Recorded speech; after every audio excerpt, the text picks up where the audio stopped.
안녕하세요. 올해로 50대 후반의 여자입니다. 지금은 경기도에서 남편이랑 둘이 살고 있어요. 얼마 전에 하나뿐인 아들을 장가 보냈는데요. 그때 있던 일 때문에 아직도 가끔 가슴이 쿵쿵 뛰어요. 살면서 별일 다 겪었다 싶었는데 이번 건 상상도 못했거든요. 세상살이가 원래 이렇게 희한한 건지 아니면 제 팔자가 이렇게 꼬인 건지 제 이야기를 한번 들어보시겠어요? 저는 충청도 시골 출신이에요. 아버지는 농사를 지으셨고 집안 형편이 넉넉하진 않았어요. 그래도 부모님은 자식한테만큼은 아끼지 않으셨습니다. 특히 어머니가 배워야 산다, 배워야 사람 노릇을 한다 하시면서 저랑 동생 교육에 온 힘을 쏟으셨죠. 근데 저는 솔직히 공부보다 뭔가 만들고 파는 게 재밌었어요. 교과서 펴놓으면 졸음이 왔는데 뭘 만들어서 다른 사람한테 넘겨 돈을 버는 건 어릴 때부터 신기하고 즐거웠거든요. 고등학교 때 친구들 사이에서 액세서리 같은 걸 만들어 팔았는데 그게 꽤 쏠쏠했어요. 그때 느꼈죠. 아, 난 이쪽이구나. 그렇게 졸업하자마자 서울로 올라왔어요. 부모님은 당연히 반대하셨죠. 시골 여자아이가 서울 가서 뭘 한다고 그러냐. 차라리 여기서 시집이나 가라. 그런 말씀을 하셨는데 저는 듣지 않았고 그저 가방 하나 들고 무작정 올라왔습니다. 처음 들어간 곳은 봉제 공장이었어요. 이름도 들어보지 못한 작은 공장에서 미싱 돌리는 일부터 시작했어요.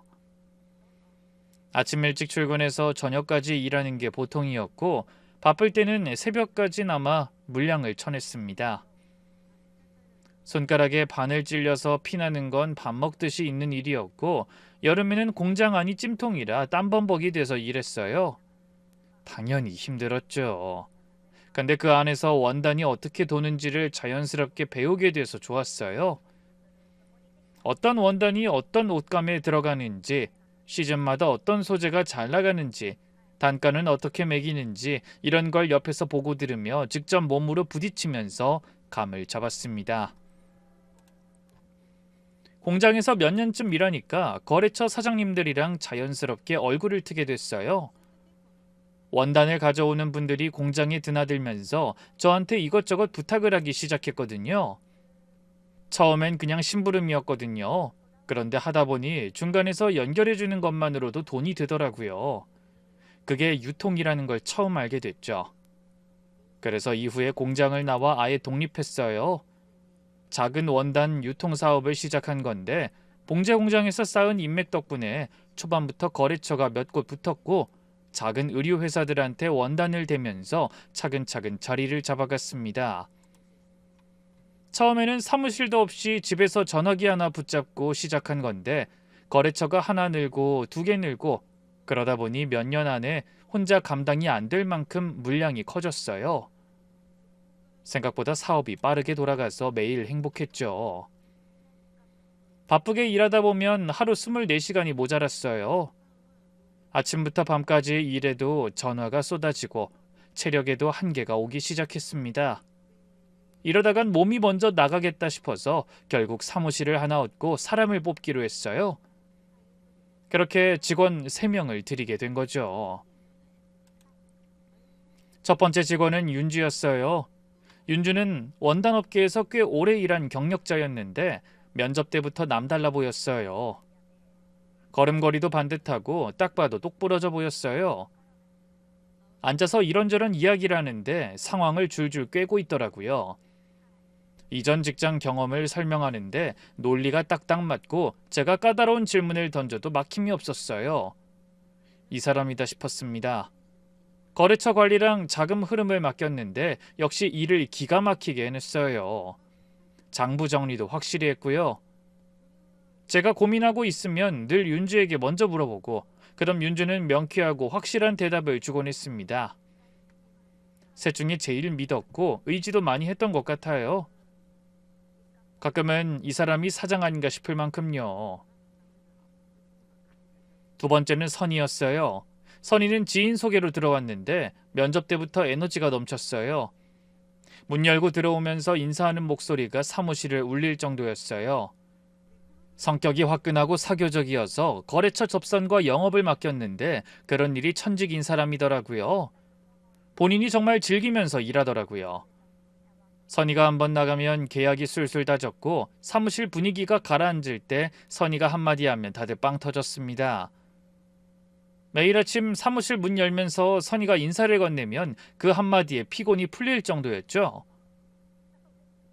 세 번째 직원은 경미였어요. 우리 중 막내였는데 말수가 적고 순한 아이였어요. 사무보조로 들어왔는데 시킨 일은 빈틈없이 해왔고 불평 한 번 하는 걸 들어본 적이 없었습니다. 서류 정리시키면 보기 좋고 깔끔하게 분류해두는 그런 야무진 스타일이었죠. 어쩌면 막내가 가장 성숙하고 차분한 어른 같았달까요? 넷이 함께 일하던 그때가 제 인생에서 제일 좋았던 시절이에요. 일이 끝나면 사무실에 둘러앉아 야식을 먹곤 했는데 냄비 하나에 넷이 젓가락 들고 달려드는 그런 상황이 참 정답고 재밌었어요. 큰 건 하나 따오는 날이면 고깃집으로 직행해서 소주잔 부딪히면서 고생했다고 수고했다고 서로 칭찬했고요. 봄에는 넷이 벚꽃 보러 나가서 김밥 먹고 연말엔 작은 송년회도 했었죠. 서로의 생일도 꼬박꼬박 챙겨줬고 누가 아프다고 하면 나머지 셋이 번갈아 일을 메워주곤 했죠. 사장과 직원 사이라기보다 언니와 동생 사이 같았고 어떨 때는 오래 알고 지낸 친구 같았어요. 일은 힘들었지만 그 친구들 얼굴 보는 것만으로도 힘이 났습니다. 아무리 어려운 일이라도 넷이 같이 하면 무서울 게 없었거든요. 그때만 해도 이 사람들이랑 함께하면 평생 일할 수 있겠다 싶었어요. 정말 그렇게 생각했죠. 그렇게 몇 년을 잘해나가고 있었는데 어느 순간부터 이상한 일이 하나둘 생기기 시작했어요. 처음에는 사소했습니다. 거래처 한 곳에서 대금이 입금되지 않았다는 연락이 왔는데 확인해보니 분명 처리했어야 할 돈이 엉뚱한 계좌로 빠져 있었어요. 장부에도 안 맞는 부분이 자꾸 생겼고요. 한두 번이면 실수련이 넘어가겠는데 이 비슷한 일이 한 달에 두 번, 세 번씩 반복되니까 이건 단순 실수가 아니라는 느낌이 들기 시작했죠. 윤주한테 물어보니 거래처 쪽에서 착오가 있다고 하더군요. 윤주가 그렇게 말하니 전 그냥 믿었어요. 그만큼 신뢰하고 있었으니까요. 그런데 어느 날 갑자기 주요 거래처 세 곳에서 동시에 계약을 끊겠다고 통보해 왔어요. 사전 이야기도 불만 표시도 없이 갑자기요. 말이 안 되는 상황이었어요. 몇 년 동안 거래해 오던 곳이 하루아침에 셋이나 빠져나갔으니까요. 알아보니까 누군가가 그 거래처들한테 따로 접촉해서 그쪽으로 넘긴 거였더라고요. 그때부터 사무실 공기가 싸늘해졌어요. 그 무렵 선이랑 윤주가 사무실 뒤편에서 심하게 다투는 걸 몇 번 목격했어요. 복도 끝에서 소근거리다가 목소리가 커지고 제가 발소리를 내면 갑자기 입을 다물었습니다. 무슨 이야기야? 하고 물으면 둘 다 아무것도 아니라고만 했고요. 한 번은 선이 얼굴이 빨개져서 울 것 같은 표정이었는데 윤주는 아무 일 없다는 듯 자리로 돌아가더라고요. 뭔가 감추고 있다는 건 느꼈는데 그게 뭔진 알 수 없었어요. 그러다 결정적인 게 터졌습니다. 빠져나간 돈의 이체 내역을 하나하나 추적했더니 선의 명의 계좌로 흔적이 남아 있었던 거예요. 서류를 보는 순간 머릿속이 하얘졌어요. 숨이 턱 막히는 느낌이었죠. 그동안 선의가 거래처 사장들 만나러 다닌 것, 윤주랑 다투던 것, 그게 전부 이것 때문이었구나 싶은데 손이 떨려서 서류를 잡고 있기가 힘들었어요. 선의를 사무실로 불러서 이체 내역을 내밀었어요. 이게 뭐냐고. 선의가 서류를 보더니 얼굴이 일그러지면서 절 올려다봤어요. 기가 막힌다는 표정이었어요. 지금 설마 나를 의심하는 거야? 이건 선이 네 계좌잖아. 아니면 뭐야 이게? 왜 그랬어? 널 그렇게나 믿었는데. 선이가 잠깐 입을 다물었다가 엄청 낮은 목소리로 말했어요. 사장이란 사람이 이 정도 안목이면 내가 사람을 잘못 봤네. 그만둘게 내가. 그러고는 서랍에서 자기 물건을 꺼내서 가방에 담기 시작했어요. 제가 뭐라고 더 말하기도 전에 선희는 가방을 들고 사무실 문을 열었고 뒤돌아보지 않고 나갔어요. 문 닫히는 소리가 사무실 전체에 울렸죠. 경미는 자기 자리에서 고개를 숙이고 있었고 윤주는 무표정하게 모니터를 보고 있었어요. 그렇게 선희가 허무하게 나가고 나니까 누구도 못 믿겠더라고요. 머릿속에서 온갖 생각이 꼬리를 물었어요. 윤주도 알고 있었던 건 아닌지, 그래서 둘이 싸우고 있던 건지, 경미도 뭔가 숨기고 있는 건 아닌지 전부 의심이 갔어요. 밤에 누워도 천장만 보면서 누가 날 속인 건지, 누가 내 뒤통수를 친 거지? 그런 생각만 반복됐어요. 이러다가는 미칠 것만 같더라고요. 결국 윤주한테도 경미한테도 나가라고 할 수밖에 없었어요. 저의 해고 통보에 윤주는 한마디도 안 하고 나갔어요. 표정이 단단하게 굳어 있었는데 억울하다거나 해명하겠다는 기색이 없었어요. 그냥 조용히 가방을 챙기더니 나가더라고요. 그에 반해 경미는 달랐어요. 눈물이 뚝뚝 떨어지는데 고개를 못 들고 있었어요. 뭔가 말하고 싶은 것 같기도 했는데 결국 아무 말 없이 나갔죠. 그 뒷모습이 한참 동안 머릿속에 남았어요. 사업 기반은 이미 무너져 있었어요. 주요 거래처는 다 떠난 상태였고 빠져나간 돈은 돌아오지 않았고 밀린 외상에 빚까지 생겼습니다. 우울증이 왔어요. 밥을 먹으면 목구멍에서 올라왔고 누우면 심장이 뛰어서 잠을 잘 수가 없었어요. 사람 만나는 게 무서워졌고 전화벨 소리만 들려도 온몸이 굳었습니다. 집 밖을 나가지 못하는 날이 며칠씩 이어졌어요. 사업을 완전히 접었고 세 사람과는 완전히 연락이 끊겼어요. 함께 라면 끓여 먹던 사무실도 소주잔 부딪히던 고깃집도 벚꽃 보러 갔던 그 봄날도 전부 끝나버린 거예요. 그 이후 저는 아주 오랫동안 그 세 사람의 이름을 기억 속에서 완전히 지운 채로 살게 됐습니다. 사업을 접고 나서 한동안은 사람 구실을 못했어요. 방에 들어가면 나오지 않았고 밥 먹으란 소리가 들려도 몸이 움직이질 않았습니다. 커튼을 치고 어두운 방에 누워 있으면 시간이 어떻게 가는지도 모를 정도였죠. 가끔 거울을 보면 얼굴이 무섭게 야위어 가고 있었는데 병원에 가야 한다는 건 알면서도 현관문 앞에 서면 발이 떨어지지 않았습니다. 그때 저를 다시 일으켜 세운 사람이 바로 남편이었어요. 남편은 제가 살던 동네에서 오래전부터 알고 지내던 오빠였어요. 가난한 집에서 열심히 공부해서 건설회사에서 현장 소장으로 일하게 돼 동네의 자랑이라고 불리던 오빠였죠. 평소 과묵하고 성실하고 크게 나서는 법이 없는 사람이었어요. 동네에서 꽤 친하게 지내다 둘 다 서울에 있을 때 우연히 연락이 닿아 얼굴을 종종 보곤 했거든요. 그러다 제가 사업 접고 한참 안 보이니까 어느 날 연락이 온 거예요. 요즘 바빠? 밥이라도 같이 먹을까? 아무것도 아닌 말인데 그때 제 상태에서는 그 한마디에도 울컥하더라고요. 몇 달 동안 아무도 저한테 밥 한 번 먹자고 한 사람이 없었거든요. 친구도 지인도 가족도 다들 제가 사업을 말아먹었다는 걸 몰랐는지 아니면 알고 연락을 끊었는지 모르겠어요. 아니면 제가 먼저 안 받았던 걸지도 모르죠. 그런 때 저한테 손 내밀어 준 건 그 사람이 처음이었어요. 간신히 나가서 밥 한 끼를 같이 먹었는데 이 사람이 제게 뭘 물어보진 않는 거예요. 사업이 어떻게 됐는지, 왜 이렇게 야위였는지 그런 거 하나도 안 물어보고 그냥 같이 밥 먹고 커피나 한 잔 마시고 다음에 또 보자 하고 헤어졌습니다. 그 담백함이 오히려 편했어요. 어설픈 위로보다 그냥 옆에 앉아 있어주는 게 그때는 더 필요했던 것 같아요. 그렇게 몇 번을 만났어요. 일주일에 한 번 밥 먹고 산책하고 별 대단한 이야기 없이 시간을 보내다가 어느 날 제가 먼저 과거 이야기를 꺼냈습니다. 사업 이야기, 선의 이야기 다 잃어버리게 돼 절망했던 이야기. 그렇게 몇 시간 넘게 이야기했는데 오빠는 중간에 끼어들지 않고 끝까지 들어줬어요.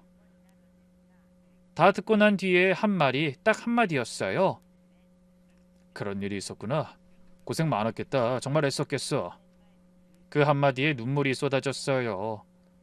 밖에서, 사람 앞에서 운 게 정말 오랜만이었습니다. 한참을 울고 나니까 이 사람 앞에선 괜찮겠다. 이 사람한텐 약한 모습을 보여도 되겠다. 그런 마음이 들었어요. 만남이 이어지다 보니 자연스럽게 마음이 가게 됐고 연애를 했고 마침내 결혼까지 했습니다. 당시 남편은 꽤 안정적으로 벌었고 쓸데없는데 돈 쓰는 법이 없어서 모아둔 것도 꽤 있었어요. 다른 걱정 없이 제가 집에서 푹 쉴 수 있게 도와줬죠. 그렇게 결혼하고 얼마 뒤에 아들 우석이가 태어났어요. 병원에서 아들 얼굴을 처음 본 순간 눈물이 왈칵 났습니다.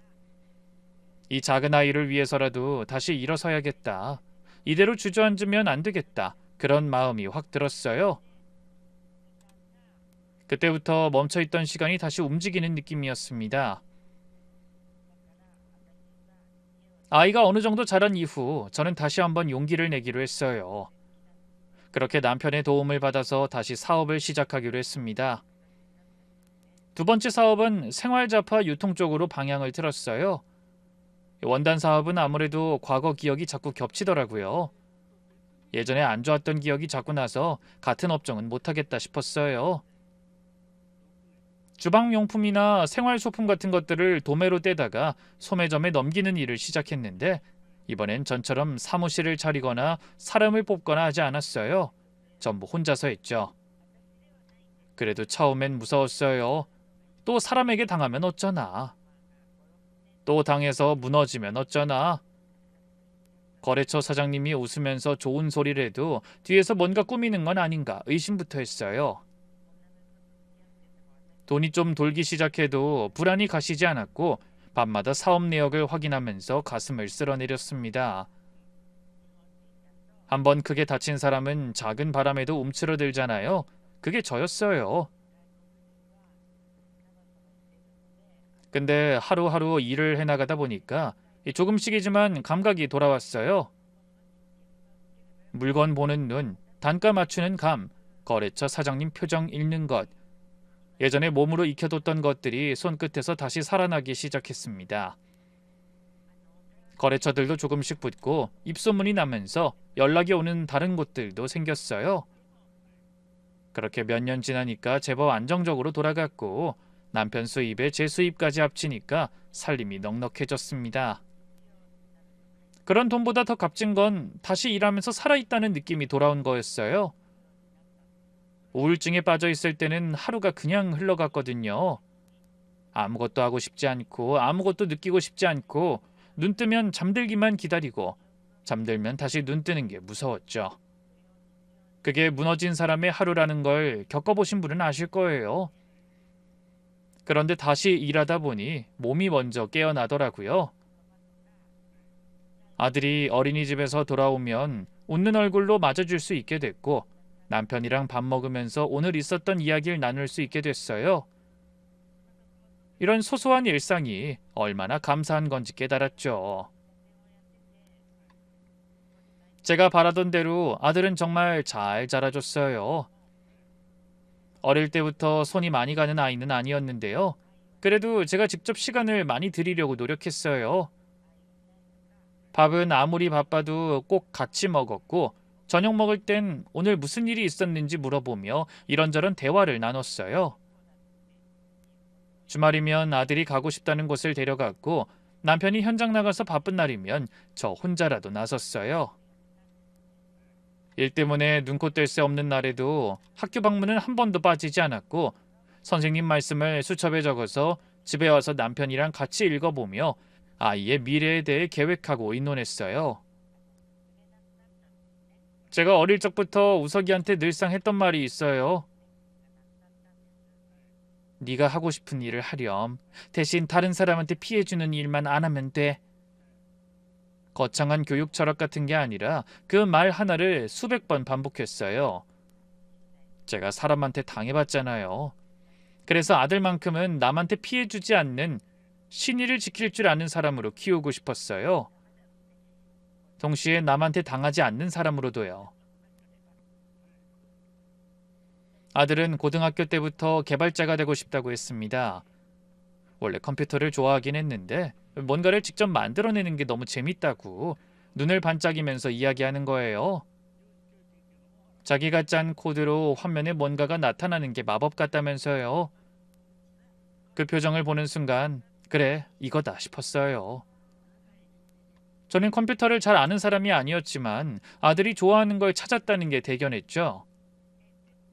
학원비도 아끼지 않았고 필요한 장비도 사줬고 아들이 공부할 수 있는 환경을 만들어주는데 노력을 아끼지 않았어요. 그렇게 우석이는 대학에서 컴퓨터 공학을 전공했고 졸업 후 IT 회사에 들어갔어요. 우석이가 첫 출근 때 저한테 전화했던 게 아직도 기억나요. 엄마 고마워. 엄마 덕분에 꿈을 이룬 것 같아. 그 말 한마디에 코끝이 찡해지더라고요. 이후 몇 년 안에 실력을 인정받아서 이직도 했고 연봉도 꽤 올랐다고 들었어요. 근데 저는 돈이나 직업보다 우석이 인품이 더 자랑스러웠어요.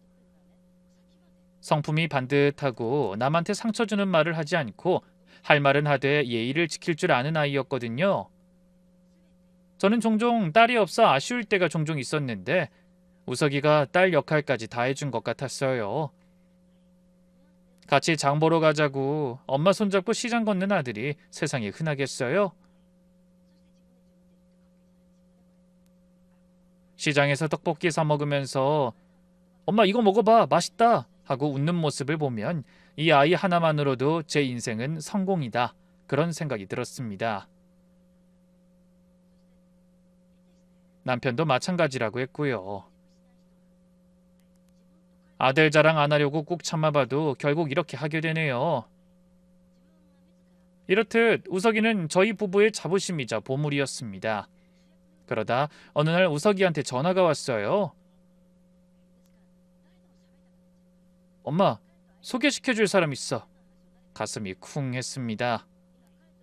드디어 올 게 왔구나 싶으면서도 어떤 아이일까 궁금하기도 하고 걱정도 됐어요. 우석이 말로는 취미로 든 동호회에서 만났대요. 주말마다 나가는 모임이 있었는데 거기에 새로 들어온 멤버였다네요. 이름은 정연이라고 했어요. 정연이란 친구는 아들을 보고 바로 마음에 들어 했대요. 그 뒤로 동호회에 꾸준히 나왔고 자리가 있을 때마다 아들 옆에 붙어서 말 걸고 모임 끝나면 문자 보내고 꽤 오랫동안 그렇게 관심을 표현했대요. 우석이도 처음엔 그냥 같은 동호회 사람이려니 했는데 비가 오나 눈이 오나 빠지지 않고 나오면서 자기한테 한결같이 대하니까 마음이 흔들렸다고 하더라고요. 저도 그 점이 좋았어요. 아들을 그렇게 아껴주고 좋아해주는 사람이라면 그 어떤 어려움이 있어도 사랑으로 이겨낼 수 있을 거라고 생각했거든요. 아들도 제게 여자 이야기를 하면서 설레하는 목소리를 내는 건 처음 들었고요. 그렇게 정연이를 처음 만나게 됐어요. 아들이랑 셋이서 밥을 먹었는데 첫인상은 좋았지만 여러 상황이나 배경이 솔직히 좀 부족해 보였어요. 학벌이나 직장이 우석이만큼은 아니었고 집안도 넉넉해 보이진 않았습니다. 이전에 듣자 하니 모아둔 돈도 거의 없었고요. 저를 만나러 온 옷차림도 너무나 캐주얼하고 꾸밀 줄을 모르는 친구 같았죠. 엄마는 여러 면을 보고 따지게 되잖아요. 엄마 마음에 쏙 드는 사람을 찾는 일이 어렵다는 건 알고 있었지만 그래도 제 기준에선 조금 못 미쳤던 것 같아요. 근데 아들을 대하는 태도에서 진심이 느껴졌어요. 아들이 이야기하면 고개를 끄덕이면서 진지하게 귀를 기울이고 바라보는 눈빛이 참 따뜻했습니다. 연기나 억지가 아니라 자연스럽게 나오는 거라는 게 느껴지더라고요.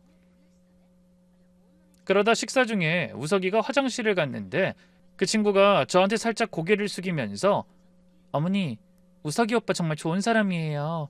감사해요. 잘 키워주셔서 라고 하는 거예요. 그 말이 마음에 와닿았어요. 거칠애로 하는 말인지 아닌지는 이 나이 먹으면 대충 알잖아요. 진심이 느껴져서 좋더라고요. 그 친구를 만나고 돌아오는 차에서 옛날 생각이 났어요. 저도 아무것도 없던 시절에 남편이 저를 만나줬잖아요. 남편이 가진 것에 비해 저는 빚뿐이었고 조건이 안 맞는다고 사람을 밀어내면 안 된다는 걸 제가 제일 잘 알면서 아까 속으로 재고 따졌던 게 부끄러워지더라고요. 집에 와서 남편한테 이야기했더니 남편도 같은 생각이었어요. 그만하면 괜찮은 애 같네. 우석이가 좋아하고 우석이를 좋아한다는데 뭘 더 얘기해.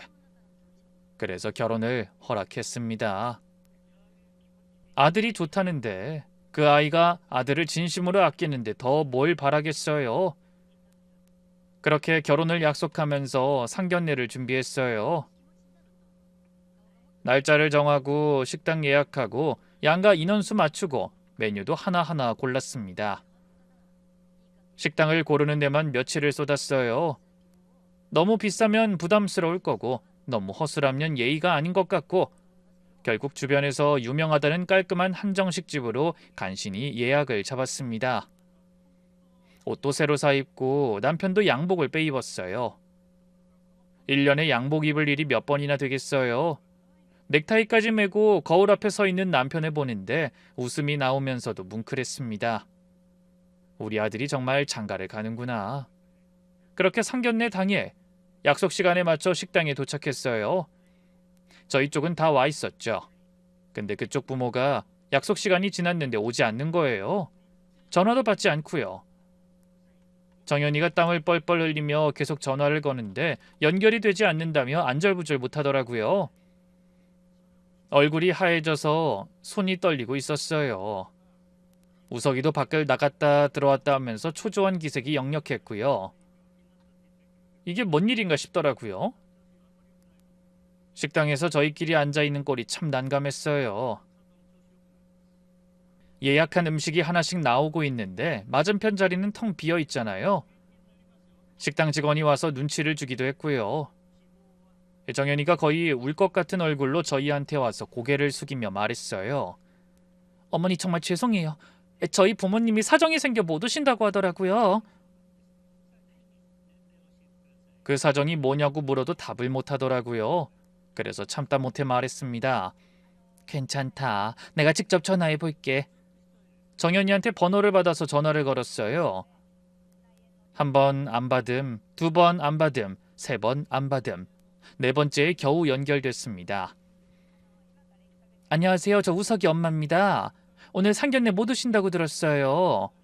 당일에 무슨 사정이 생겨 못 오시는지 여쭤봐도 될까요? 잠깐 침묵이 흘렀어요. 몇 초 안 되는 시간인데 한참처럼 길게 느껴졌습니다.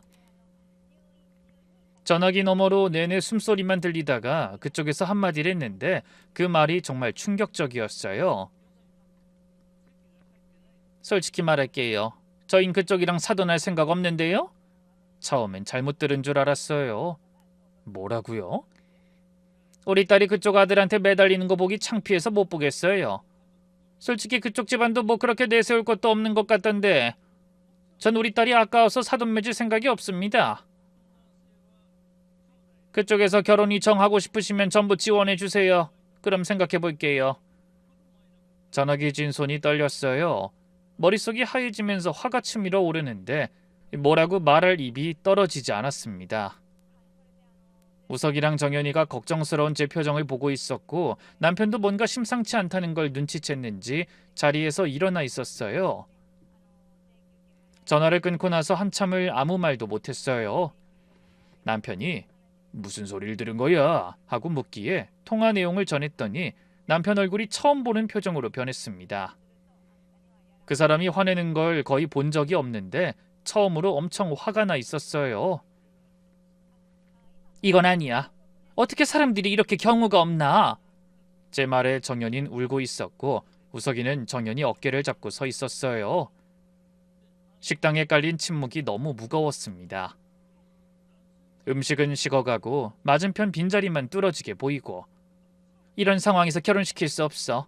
사돈 얼굴도 모르는데 무슨 결혼이야. 가자. 제 말에 남편도 고개를 끄덕였어요. 그날 상견례는 그렇게 끝났습니다. 가족들끼리 차에 타서도 한마디도 하지 않았어요. 창밖을 보는데 눈에 아무것도 안 들어왔습니다.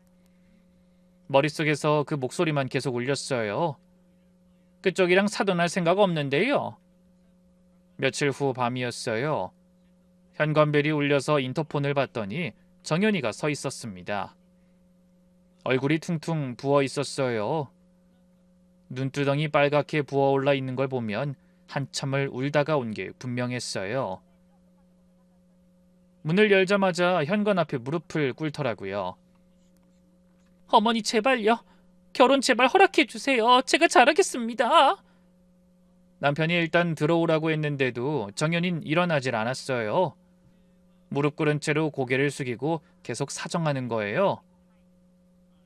바닥에 눈물이 뚝뚝 떨어지고 있었어요. 제가 팔을 잡아서 겨우 소파에 앉혔습니다. 물 한 잔 갖다 줬는데 손이 떨려서 컵을 제대로 잡지 못하더라고요. 저희 엄마 말 듣고 정말 놀랐어요. 왜 그런 말을 하신 건지, 왜 당일에 갑자기 그러신 건지 저도 이해가 안 돼요. 저는 단호하게 말했어요. 정연아, 양가 어른들이 서로 얼굴 한번 못 보고 결혼식을 올릴 순 없어. 그건 아무리 생각해도 안 돼. 게다가 부모님께서 우리 집안이 마음에 들지 않다고 하셨잖니. 우리가 그런 소리를 듣고도 결혼을 허락해 주길 바래? 어머니, 제가 반드시 해결할게요. 시간만 조금 주세요. 제발요. 결혼 준비도 제가 많이 부담할게요. 너 모아둔 돈도 거의 없다며. 결혼은 현실이야. 제 이야기에 정연이가 크게 한숨을 쉬더니 이내 자기 집안 이야기를 꺼내기 시작했어요. 처음 듣는 이야기였습니다. 사실 정연이네 어머니는 정연이를 엄하게 통제하는 분이었대요.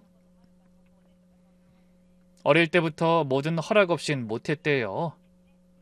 친구를 만나는 것도 누구네 집 아이인지 보고해야 했고, 용돈을 쓰면 영수증을 가져와야 했고, 대학 가서도 몇 시에 들어오는지 전화로 확인했다고요. 고등학교 때 반 친구 생일 파티에 가고 싶다고 했을 땐 걔네 아빠가 뭐 하는 사람인데? 가 첫 번째 질문이었대요. 그냥 엄한 게 아니에요. 엄마는요, 모든 걸 돈으로 따져요. 제가 뭘 해도. 그래서 그게 돈이 되나가 먼저였어요. 제 친구를 봐도 걔네 집은 뭐 하는 집이냐부터 물었고요. 대학 전공도 돈 되는 과를 가라고 했지 제가 뭘 하고 싶은지는 한 번도 안 물어봤어요. 그게 너무 싫었는데 벗어날 수가 없었어요. 제게 허락된 게 그것뿐이어서요. 정연이가 코를 훌쩍이면서 계속 말했어요. 이번 결혼도요. 엄마는 원래 이것저것 요구하려고 했어요. 예단이니 혼수니 그런 것들요. 오빠 집안이 저희보단 넉넉하니까요. 제가 절대 안 된다고 했는데도 엄청 기대하셨어요. 그러다 갑자기 상견례에 안 나오신 거예요. 저도 이유를 모르겠어요. 진짜로요. 오빠 집안이 마음에 안 든다는 둥, 제가 더 아깝다는 둥 이런 이야기는 처음 들어서 저도 당황스러워요. 얼마 전까지만 해도 상견례 때 요구할 목록까지 적어 놓으셔서 저랑 다퉜는데 이렇게 하루아침에 안 나가겠다고 하시니까. 정연이가 눈물을 닦으면서 말을 이었어요. 어머니, 전 저희 엄마처럼 안 살 거예요. 전 엄마랑 달라요. 우석이 오빠랑 행복하게 살고 싶은 마음뿐이에요. 그것만 봐주시면 안 될까요? 그 말을 듣는데 점점 더 이상하다는 생각이 들었어요. 돈 문제에 민감한 사람이 돈이 될 수 있는 결혼을 왜 막는 거지? 앞뒤가 안 맞잖아요. 그쪽에 제가 모르는 뭔가 다른 이유가 있는 게 분명했어요. 남편이 제게 작은 목소리로 말했어요. 일단 기회를 한 번만 더 주자. 저 애가 잘못한 건 아니잖아. 정연이 눈물을 보니까 옛날에 저도 그렇게 간절했던 적이 있었던 게 떠올랐어요. 사업이 무너지고 아무도 손 내밀어 주지 않을 때 제발 한 번만 기회를 달라고 빌고 싶었던 그 심정이 떠올라서 차마 안 된다는 말이 나오지 않더라고요. 그날 밤 우석이한테 따로 전화했어요. 어쩌고 싶은지 물었습니다. 한참 말이 없다가 조심스럽게 말하더라고요. 엄마, 솔직히 지금 결혼 접으면 정연이가 잘못된 선택할까봐 무서워. 정연이 그날 이후로 심리적으로 많이 안 좋아. 잠도 못 자고 밥도 잘 못 먹고. 엄마한테 이런 말하기 좀 그렇지만 정연이를 지금 혼자 두면 안 될 것 같아. 그럼 결혼하고 싶다는 뜻이야? 응. 걱정도 사랑이라면 사랑이니까. 아들 목소리엔 염려가 가득 차 있었어요. 아들이 이렇게 힘들어하는 걸 전화기 너머로 듣고 있으려니 마음이 찢어지는 것 같더라고요. 듣자 하니 우석인 정연이 부모님을 만난 적이 있다고 하더라고요. 결혼 이야기 오가고 나서 정연이네 집에 인사하러 간 적이 있었는데 그때만 해도 이상한 점이 전혀 없었대요. 오히려 정연이 어머니가 우석일 보자마자 반색을 하셨다는 거예요. 어머니 내 직업 들으시고 눈이 반짝거리셨어. 어느 회사냐, 연봉은 어느 정도냐, 집은 어디냐, 아파트냐, 빌라냐 이런 것까지 물어보시더라고. 그때는 그냥 딸 사윗감이 궁금하신가 보다 했지. 그날 저녁에 정연이한테 전화해서 이번엔 괜찮은 사람 만났다, 놓치지 마라고까지 하셨대. 그런데 왜? 그런 사람이 왜 갑자기 상견례를 거부하고 전화로 그런 모욕적인 말을 한 건지 도무지 이해가 안 됐어요. 오히려 결혼을 밀어붙여야 할 사람이 돌변한 거잖아요. 정연이와 우석이 이야기를 들어보면 공통적으로 그쪽 어머니가 돈에 밝고 계산적인 분이라는 건 확실한데 그런 사람이 조건 좋은 결혼을 스스로 걷어찬 게 아무리 생각해도 이상했어요. 마음에 안 드는 게 있으면 차라리 상견례에 나와서 조건을 따지고 흥정을 하는 게 그쪽 성향에 맞는 행동 아닌가요? 아예 나오지 않겠다는 건 얼굴을 마주하는 것 자체가 문제라는 뜻 아닌가 싶었어요. 남편도 저와 같은 생각이더라고요. 뭔가 숨기는 게 있는 것 같아. 저쪽은 결혼을 원하는 걸까 반대하고 싶은 걸까? 글쎄, 확실한 건 아이들의 의사가 확고하다는 거지. 그날 밤 누워있는데도 온갖 생각이 꼬리를 물었어요. 혹시 무슨 사고를 쳐서 못 나오게 된 건지 아니면 우리 집안에 대해 뭔가 알아낸 게 있는 건 아닌지 이유를 모르니까 더 답답하고 불안한 거예요. 저한테 들키면 안 되는 무언가가 있다는 의심만 점점 커지는데 그게 뭔지는 알 수가 없었습니다. 불쾌하고 찜찜해서 잠이 오지 않을 정도였죠. 저희는 걱정스러운 마음에 결혼을 반대했지만 결국 아이들의 강행으로 결혼을 그대로 진행하기로 했어요. 남편은 아들이 저렇게까지 하는데 부모가 끝까지 막을 수는 없다고 했고 저도 마음이 편하진 않았지만 더 이상 반대하기가 어려웠습니다. 정연이가 자기가 어머니를 설득하겠다고 했으니까 일단 그 말을 믿어보기로 했어요. 사실 무엇보다도 아들을 위해서 한 발 물러선 거였죠. 속은 전혀 편해지지 않은 채로요. 아이들은 결혼 준비를 하나씩 해나갔어요. 저도 아들의 결혼 준비를 하면서 바쁘게 움직였는데 그럴 때면 사돈 생각이 잠깐 잊혀지기도 했어요. 하지만 완전히 지울 순 없었죠. 양가 어머니 한복 맞추는 날 저 혼자 한복집에 가서 혼자 고르고 있으니까 마음이 묘하더라고요. 양가 부모가 서로 의논해야 하는 날에도 저희 혼자 결정해야 하니 그게 참 민망스럽고 이게 뭔가 싶었고요. 그렇게 얼마 뒤에 아들의 청첩장이 나왔어요. 인쇄소에서 가져온 따끈따끈한 청첩장을 펼쳐보니 양가 부모 이름이 나란히 적혀 있었습니다. 우리 쪽 이름, 그리고 맞은편에 그쪽 이름. 사돈 맺을 생각은 없어도 결혼은 안 막는지 그쪽도 청첩장을 돌릴 준비는 한 것 같더라고요. 그런데 사돈 어머니의 이름을 보는 순간 뭔가 걸렸어요. 묘하게 익숙한 거예요. 어디서 봤는지 누구였는지 딱 떠오르지는 않는데 머릿속 어딘가에서 뭔가가 걸리는 느낌. 청첩장을 들고 한참을 들여다봤습니다. 그런데 생각해보면 워낙 흔한 이름이었어요. 살면서 그 이름과 비슷한 이름을 수백 명은 봤을 거예요. 남편한테 청첩장을 건네주면서 사돈 어머니 이름이 익숙하다고 하니 남편도 그냥 흔한 이름이어서 그렇지 않냐고 하더라고요. 그래서 저도 그냥 넘긴 거죠.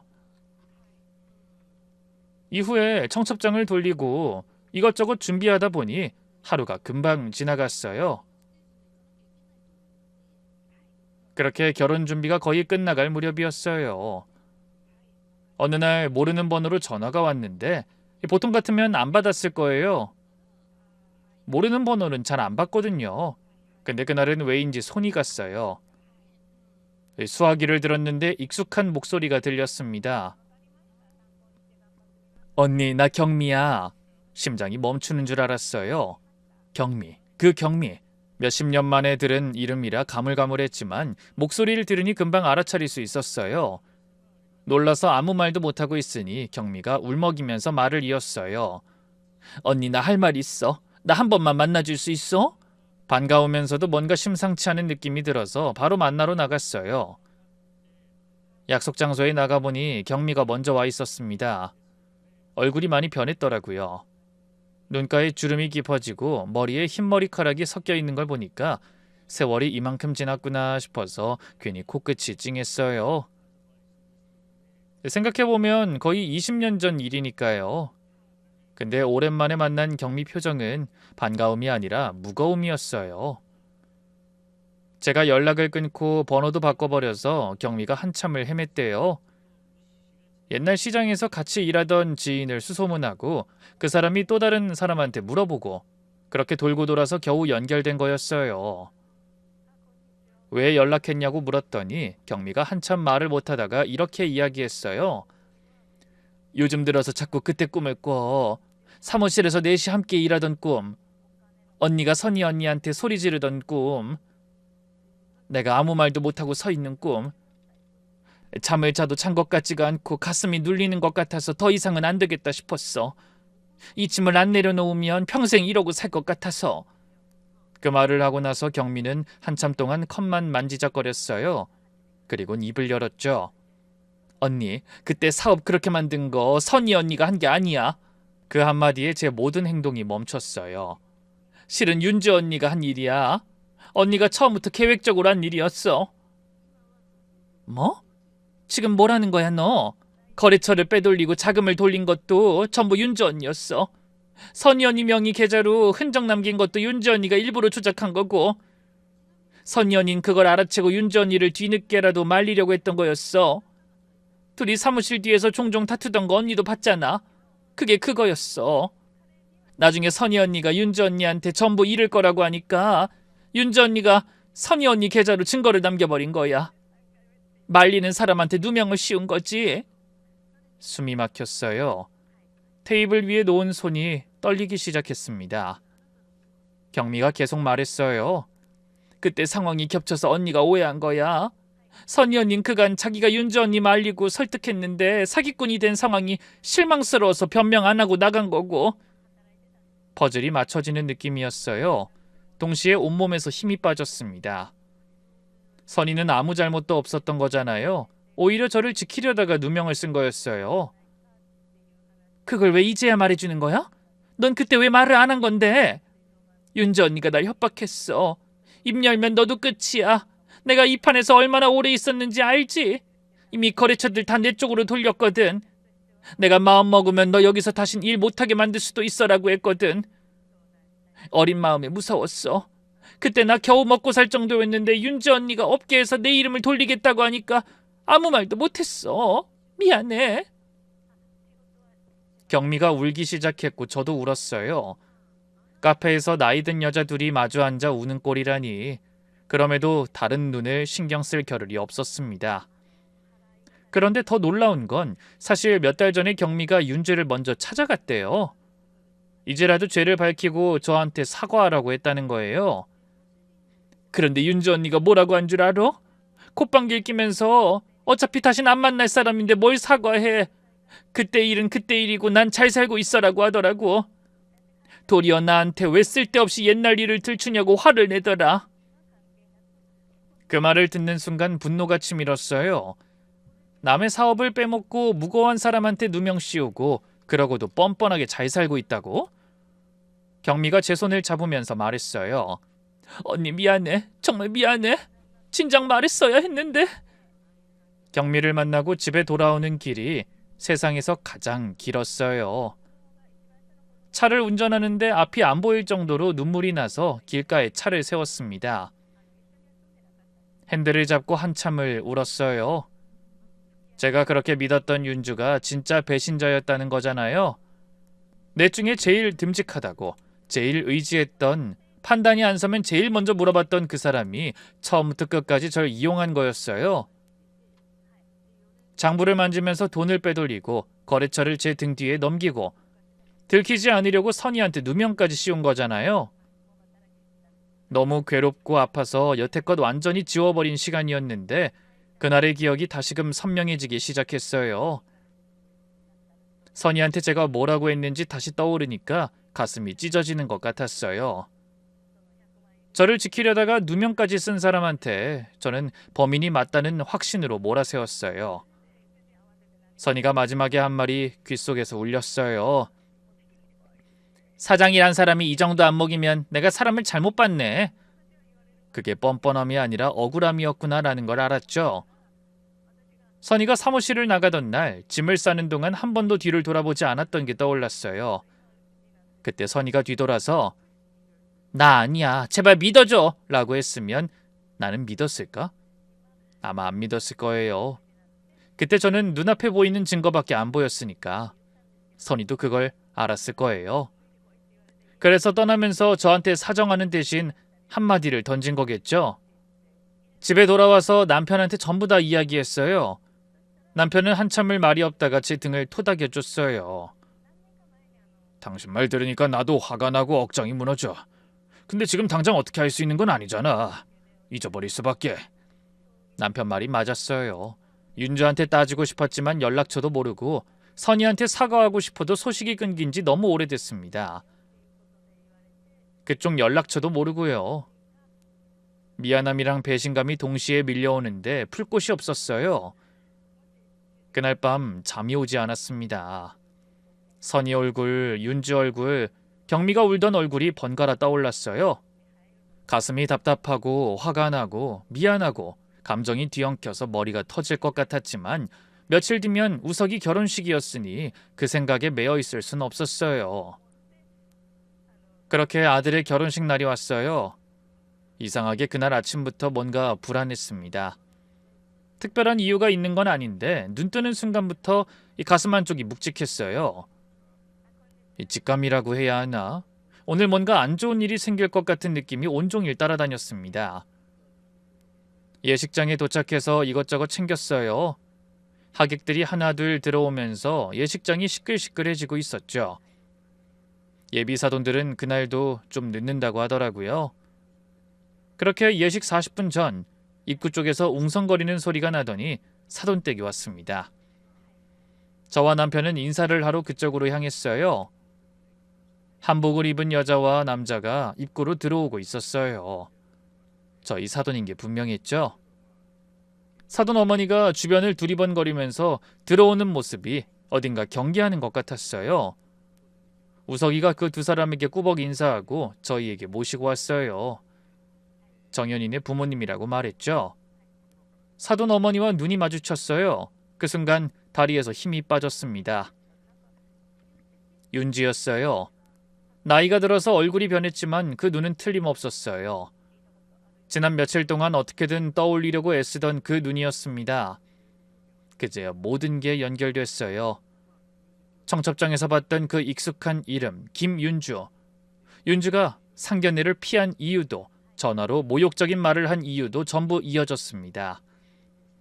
저희 집안에 대해서만 듣고 좋아하다가 결혼 준비 과정에서 사돈이 저라는 걸 알게 됐고 그 이후에 경미를 만나 진실이 탄로날 거라는 것까지 알게 됐겠죠. 저를 만나면 들킬 테니까 상견례 때 그런 모욕을 주면서 피한 거고요. 그러면서도 결혼 자체를 막진 않은 건 우석이네 배경이 좋으니까 그냥 모른 척 넘어가려고 했던 거겠죠. 윤주도 저를 보더니 눈이 흔들렸어요. 그 당황하면서도 뻔뻔한 얼굴을 보는 순간 전부 확신했어요. 이 사람은 사돈이 될 사람이 저라는 걸 처음부터 알고 있었단 걸요. 제가 다가가서 물었어요. 나 기억나? 윤주가 잠깐 얼어붙었다가 뻔뻔하게 웃으면서 이러더라고요. 어머, 오랜만이다. 너였구나. 그 웃음을 보는 순간 온몸에 소름이 돋았습니다. 우선 참았어요.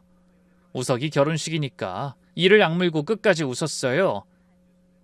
식이 진행되는 내내 윤주가 맞은편에 앉아있는 게 눈에 계속 밟혔지만 하객들 앞에서 소란을 피울 순 없었습니다.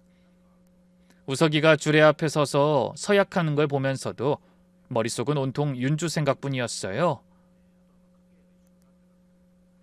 식이 끝나고 피로연까지 끝났어요. 하객들이 빠져나가고 양가 가족과 가까운 친척들만 남았을 때 저는 입을 열었어요. 도저히 이대로 넘어갈 수 없었죠. 잠깐만 다들 앉아주세요. 할 이야기가 있어요. 자리가 조용해졌어요. 윤주가 불안한 눈으로 절 보더라고요. 차분하게 하지만 단단한 목소리로 이야기를 시작했어요. 윤주가 누구인지, 과거에 제 사업에서 무슨 짓을 했는지 경미한테 들은 진실까지 전부. 거래처를 빼돌린 것, 자금을 횡령한 것, 선의한테 누명을 씌운 것, 경미를 협박해서 입을 막은 것. 하나하나 짚을 때마다 윤주의 얼굴이 하얘졌어요. 처음엔 뭔가 말하려고 입을 열었는데 제가 구체적인 이야기를 꺼낼수록 입이 다물어지더라고요. 저의 예비 사돈은 이 모든 사실을 일부러 숨겼어요. 제가 누구인지 알면서 상견례를 피했고 전화로 모욕적인 말까지 했어요. 그러면서 결혼은 진행시킨 거예요. 우석이의 배경과 저희 집안이 조건이 충족하니까 모른 척 넘어가려고 한 거죠. 난 이런 사람과 가족이 될 수 없습니다. 친척들은 얼어붙어 있었고 우석인 창백한 얼굴로 서 있었어요. 정연이는 처음엔 멍한 표정이었는데 점점 얼굴이 일그러지더니 윤주에게 물었어요. 엄마 정말 그런 짓까지 한 거야? 사실 그렇게 놀랍진 않아. 엄만 늘 그랬으니까. 돈 때문에 주변 사람 배신하고 이용하다 필요 없음 버리고 내 모든 일에도 다 돈으로 따졌잖아. 우석이 오빠네 배경이 좋으니까 그런 짓을 저지르고도 뻔뻔하게 모른 척 넘어가려고 했던 게 너무 끔찍해. 엄마한테 난 뭐야? 돈벌이 수단이야? 윤주가 일어서서 뭐라 말하려 하는데 정연이가 말을 끊었어요. 이제 됐어. 엄마가 뭘 말해도 안 믿어. 나 오늘부로 엄마랑 연 끊을 거야. 윤주는 씩씩거리기만 할 뿐 아무 말도 하지 못했어요. 그저 저를 매서운 눈으로 노려보더라고요. 그게 아마 윤주의 본성이었겠죠. 왜 그땐 저 눈빛을 몰랐을까 싶었습니다. 결혼식이 끝났지만 이렇게 감정으로 끝낼 일이 아니라고 생각했어요. 가슴에 묻어두면 평생 응어리로 남을 것 같았어요. 예전에 사업을 접으면서도 장부랑 서류만은 버리지 않았거든요. 남편이 그런 거 왜 갖고 있어? 버려 라고 할 때도 아니야, 이건 가지고 있을 거야 라고 했었어요. 왜 그랬는진 저도 모르겠어요. 아마도 직감이었나 봐요. 그 서류들이 이렇게 쓸모 있을 줄은 몰랐습니다. 장부, 거래처 계약서 사본, 자금 이체 내역을 전부 정리해서 변호사한테 가져갔어요. 변호사가 서류를 한참 들여다보더니 증거가 꽤 탄탄하다고 했습니다. 시간이 많이 지나서 형사 쪽 공소시효는 문제가 있었지만 민사는 충분히 가능하다는 거였어요. 경미한테 연락했더니 증인으로 나서주겠다고 했고 경미를 통해 수소문해서 결국 선희에게도 연락이 닿았어요. 선희한테 전화 거는 게 세상에서 가장 떨렸던 것 같아요. 수화기 들고 번호 누르는 손이 떨렸습니다. 신호음이 가는데 심장이 터질 것 같았어요. 선희가 전화를 받았어요. 제가 아무 말도 못하고 있으니까 선희가 먼저 말해줬죠. 경미한테 들었어. 다 알아.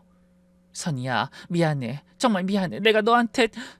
말을 끝까지 못했어요. 울음이 터져서 선희도 울더라고요. 한참을 둘 다 울기만 했어요. 다 지난 일인데 뭘. 나도 처음엔 원망했는데 너도 사실 아무것도 모르는 피해자였던 거잖아. 진실을 말하지 않고 나간 내 책임도 있지. 선의는 기꺼이 증언하겠다고 했습니다. 소송은 횡령과 사기건으로 민사로 진행했어요. 장부에 기록된 자금 이동 내역이 핵심 증거가 됐고 선의 명의 계좌가 도용된 정황도 뒷받침됐어요. 경미와 선의 증언도 더해졌고요. 윤주 쪽에서 처음엔 정당한 사업 정리였다고 반박했지만 증거가 쌓이면서 점점 궁해졌어요. 윤수는 저를 따로 찾아와 사과하고 싶다고 했지만 저는 받아주지 않았어요. 변호사가 상대방이 합의를 제안할 수도 있다곤 했지만 그것 또한 합의할 생각이 없었고요. 이건 돈 받자고 하는 게 아니라 기록을 남기고자 한 거니까요. 재판이 몇 차례 오간 끝에 윤주는 배상 판결을 받았습니다. 판결이 나오자 저를 원망스러운 눈빛으로 쳐다보는데 신경 쓰지 않았어요. 몇십 년 전에 끝났어야 할 일인데 이제서야 마무리가 되는구나 싶어 시원하기도 허탈할 뿐이었죠. 윤주의 사정이 좋지 않아서 곧바로 갚진 못했어요. 제가 피해 입은 금액이 한 번에 돌아오진 못했지만 분할로 갚겠다고 해서 그러라고 했죠. 솔직히 제겐 돈이 중요한 게 아니었어요. 그 사람이 한 짓에 대해 법적으로 책임을 졌다는 것, 윤주가 한 일에 대한 기록이 남았다는 것, 그리고 선의의 누명을 벗게 한 것, 그것만으로 충분히 의미가 있었습니다. 며느리가 된 정연이는 정말로 윤주와 연을 끊었어요. 결혼식 이후로 연락을 하지 않았고 윤주가 전화를 걸어도 받지 않았습니다. 그리고는 오히려 저한테 더 잘했어요. 주말마다 함께 식사도 하고 전화도 자주 해주고요. 처음엔 미안해서 그러는 건가 싶었는데 시간이 지나니까 이 아이가 진심이라는 게 느껴졌어요. 이 아이는 엄마와 다른 사람이구나 라는 걸 알 수 있었죠. 가끔 넷이서 밥 먹으러 나가는데 며느리가 제 옆에 딱 붙어 앉아서 이것저것 챙기는 걸 보면 이 결혼을 허락하길 잘했다는 마음이 들어요. 선의와는 다시 연락하게 됐어요. 소송이 끝나고 셋이 처음 만났는데 선의, 경미, 그리고 저 오랜만에 만나 울면서 웃었습니다. 그 뒤로 가끔 만나서 밥 먹고 이런저런 이야기를 해요. 시장에서 구르던 시절, 사무실에서 야근하던 이야기, 이제는 웃으면서 할 수 있어요. 예전엔 그때 생각만 하면 숨이 막혔는데 이젠 지나간 계절 같은 거예요. 돌이켜보면 사람 때문에 무너졌고 사람 때문에 다시 일어섰어요. 윤주 때문에 세상이 끝난 줄 알았는데 남편이 손을 잡아줬고 우석이가 삶의 이유가 돼줬고 경미가 진실을 가져다 줬고 선의가 저를 용서해줬어요. 사람을 원망하며 보낸 시간이 길었는데 이제는 그 시간이 저를 단단하게 만들어줬다고 생각합니다. 요즘 가끔 아침에 일찍 일어나서 동네를 산책해요. 공기가 차고 조용한 새벽길을 걷다 보면 옛날 생각이 나요. 봉제 공장에서 새벽같이 출근하던 그때의 제가, 사무실에서 내실 라면 끓여 먹던 그때의 제가, 우울증으로 방에서 나오지 못하던 제가, 남편 손을 잡고 다시 일어선 제가 생각나요. 부서지고 일어나고 또 부서지고 또 일어나고 그걸 반복하면서 여기까지 와보니 이제야 알겠더라고요. 전부 같은 저였는데 저는 항상 무너진 저를 부정하며 사느라 많은 시간을 허비한 것 같아요. 이제라도 다시 나아가 보려고 합니다. 씩씩하고 당당하게.